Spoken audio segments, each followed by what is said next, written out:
ગુજરાત 18 લાઈવમાં આપનું સ્વાગત છે। રાજકોટ જિલ્લાના ધોરાજીમાં સરકારી હોસ્પિટલમાં તબીબોની ઘટ। ધોરાજી સરકારી હોસ્પિટલમાં મુખ્ય ડોક્ટરોની જગ્યાઓ ખાલી। ધોરાજી સરકારી હોસ્પિટલમાં તબીબોની ઘટ હોવાથી ધોરાજી શહેર અને ગ્રામ્ય વિસ્તારની જનતાને ભારે મુશ્કેલીઓ વેઠવી પડે છે। ઘણા લાંબા સમયથી ધોરાજી હોસ્પિટલમાં 3 medical officer, MD, MS, orthopaedic, paediatric, ENT, આંખ સ્પેશિયલ, રેડિયોલોજિસ્ટ સહિત ઘણા ડોક્ટરોની જગ્યાઓ ખાલી છે। ધોરાજી સરકારી હોસ્પિટલમાં તબીબોની ઘટ હોવાથી ધોરાજી શહેર અને ગ્રામ્ય વિસ્તારની જનતાને ભારે મુશ્કેલીઓ વેઠવી પડે છે। આ ખાલી જગ્યા પર તબીબોની નિમણૂક થાય અને પ્રજાની હાલાકી ઓછી થાય તે લોકો માંગ કરી રહ્યા છે। ધોરાજીના અને આસપાસના દાતાશ્રીઓએ લાખો રૂપિયાનું દાન આપી સરકારી હોસ્પિટલમાં ભવ્ય બિલ્ડિંગ સુવિધા યુક્ત બનાવે છે અને લાખોની કિંમતના કિંમતી મેડિકલ સાધનો અને ઓપરેશન થિયેટર પણ બનાવ્યા છે, પરંતુ આવી સુવિધાસભર ભવ્ય હોસ્પિટલમાં નિષ્ણાંત તબીબોના અભાવે ગરીબ અને મધ્યમ પરિવારના દર્દીઓએ ફરજિયાત ખાનગી હોસ્પિટલમાં મોંઘીદાર સારવાર લેવા મજબૂર થવું પડે છે। અગાઉ પણ ધોરાજીમાં ડોક્ટરો મામલે ભાજપ અને કોંગ્રેસ સામે આવ્યા હતા અને આંદોલનો પણ થયા છે। તેમ છતાં આજ દિવસ સુધી હજુ સુધી ડોક્ટરોની જગ્યા છે તે ભરાઈ નથી અને તેના કારણે ગરીબ અને લાચાર દર્દીઓ હાલાકી ભોગવી રહ્યા છે અને તેમને સામાન્ય એવી વાતમાં જૂનાગઢ રિફર કરવામાં આવી રહ્યા છે। ધોરાજી સરકારી હોસ્પિટલ રાજાશાહી વખતમાં બનાવવામાં આવી હતી અને સમયકાળે એ જ હોસ્પિટલના મેદાનમાં દાતાઓના દાનથી નવા બિલ્ડિંગનું નિર્માણ કરવામાં આવ્યું હતું। એ 4 માળની બિલ્ડિંગમાં આજે હોસ્પિટલના વિવિધ યુનિટ કામ કરી રહ્યા છે, ત્યારે નવી બિલ્ડિંગમાં પેશન્ટની સંખ્યા અને ડોક્ટરી વિભાગોને લઈ સંકળાશ પડી રહી છે, જેથી રાજાશાહી વખતનું જૂનું બિલ્ડિંગ પાડી ત્યાં નવું બિલ્ડિંગ બનાવી વધારાની સુવિધા ઊભી કરવા માટે સરકાર દ્વારા કાર્યવાહી હાથ ધરવામાં આવી હતી, જેના અનુસંધાને કોન્ટ્રાક્ટરને જૂનું બિલ્ડિંગ તોડવા કોન્ટ્રાક્ટ અપાયેલો હતો, જે બિલ્ડિંગ તોડવા માટે મોટા પાયે ભ્રષ્ટાચાર અને ધારમેળ થયોનો આક્ષેપ પણ કર્યો હતો। હાલ તો ધોરાજી હોસ્પિટલમાં મુખ્ય વિભાગના ડોક્ટર ન હોવાથી ગ્રામ્ય વિસ્તારના દર્દીઓને હાલાકી પડી રહી છે, સાથે જૂનાગઢ ધક્કા ખાવા પડે છે, તેમજ નાના અને મધ્યમ વર્ગના ગરીબ લોકોને પ્રાઇવેટ હોસ્પિટલમાં સારવાર લેવી પડી રહી છે। આ હાલ તો આ બાબતે યોગ્ય થાય ધોરાજી પંથકના લોકો તેવું ઈચ્છી રહ્યા છે। હું ડૉક્ટર જયેશ વસેટિકન HDS ધોરાજી ખાતે અધિક્ષક તરીકે ફરજ બજાવું છું।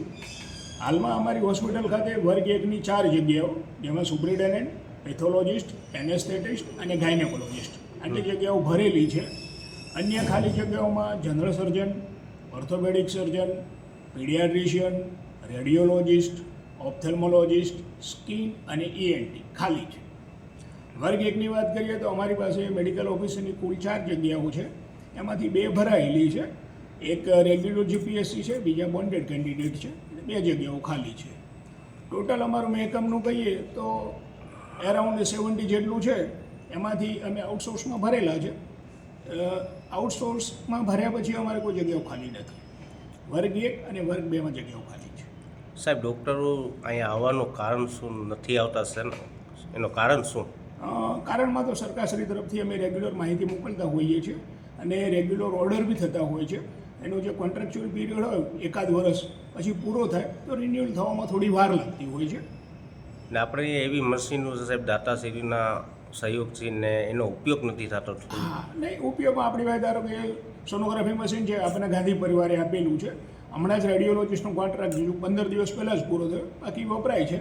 તમામ મશીનરી છે, જ્યારે જગ્યા ખાલી હોય તો સ્વાભાવિક છે બિનઉપયોગી પડી રહેતી હોય છે। સાહેબ, મોટી દુર્ઘટના થાય છે રાજકોટ અને જૂનાગઢના ધક્કા ખાવા પડતા? હા, એ દુર્ઘટના વખતે એવું જે ઓર્થોપેડિક સર્જન છે કે જનરલ સર્જન છે, એની જે જરૂર પડે, ફિઝિશિયન છે, તો અમારે એને છૂટકે રિફર કરવો પડે છે। ડૉક્ટરોની ક્યારે જગ્યા ભરાશે સાહેબ? આપણે રજૂઆત કોઈ કરેલી? અઘરો પ્રશ્ન છે। અમે રેગ્યુલરલી સરકારમાં માહિતી મોકલતા જ હોઈએ છીએ। એવું લાગે છે કે આવતા મહિને જે બોન્ડેડ કેન્ડિડેટ છે, સરકારશ્રીમાંથી ચોઇસને ફિલઅપને બધું ચાલતું હોય છે અને ઘણા ફોન બી આવતા હોય છે અને આશા રાખીએ કે આવતા મહિનાથી આપણી બધી જગ્યાઓ ભરાઈ જાય। મારું નામ મુકેશ વઘાર છે, ગામ મારું ધોરાજી છે। અત્યારે અમારે 108ને બોલાવી, મારી બાજુમાં ગરીબ માણસ રહે છે, એને બોલાવીને હું એમ્બ્યુલન્સમાં લઈ આવ્યો તો અહીંયા સિસ્ટર આવીને એને બાટલો ચડાવી દીધો। તો હવે અમારે ગરીબ માણસને છે, હવે કાંઈ સુવિધા છે નહીં, ડૉક્ટર જ કોઈ છે નહીં, તો હવે અમારે જવું ક્યાં? અત્યારે હવે અમારે પૈસા છે નહીં અને આને તકલીફ મોટી છે। હવે એમ કહે કે ડૉક્ટર સાહેબ આવશે, સાહેબ તો કોઈ છે નહીં, તો જૂનાગઢ રિપેર કરવા થાય તો અમારે જૂનાગઢના પૈસા તો ટિકિટ ભાડાના હોવા જોઈએ ને। હવે અમે ગરીબ માણસ છે, આ સુવિધા બધી છે દવાખાનાની અંદર, તો ડૉક્ટર નથી, તો ડૉક્ટર ન હોય તો અમારે કરવું હું અહીંયા આવીને? એ જૂનાગઢનું રિપેર કરવા કે તમારે જૂનાગઢ શેમાં જવું? અમારે ટિકિટ ભાડાના પૈસા અમારી પાસે હોવા જોઈએ ને। સિસ્ટર અમારી માંગ છે કે ડૉક્ટર સારા મુકાવો, ડૉક્ટર કોઈ છે જ નહીં અહીંયા। સિસ્ટર આવીને કહી દીધી આ બાટલા ચડાવી ગયા, તો હવે અમારે શું કરવાનું? મારું નામ નિર્મળાબેન ભટ્ટ ધોરાજી રહેવાનું છે. એને આપણે બાબાને દાખલ કર્યો છે. તો અહીંયા સારવાર માટે કોઈ એવા બધા ડોક્ટર છે નહીં, બરાબર. તો હવે એનું આપણે શું નિવારણ લેવાનું? અમારે જો અત્યારે સગવડ નથી, ભાડે મકાનમાં રહી છીએ. અને મારા દીકરાને બહુ પારકા કામ કરવા જાય છે, હું પોતે કરવા જાઉં છું.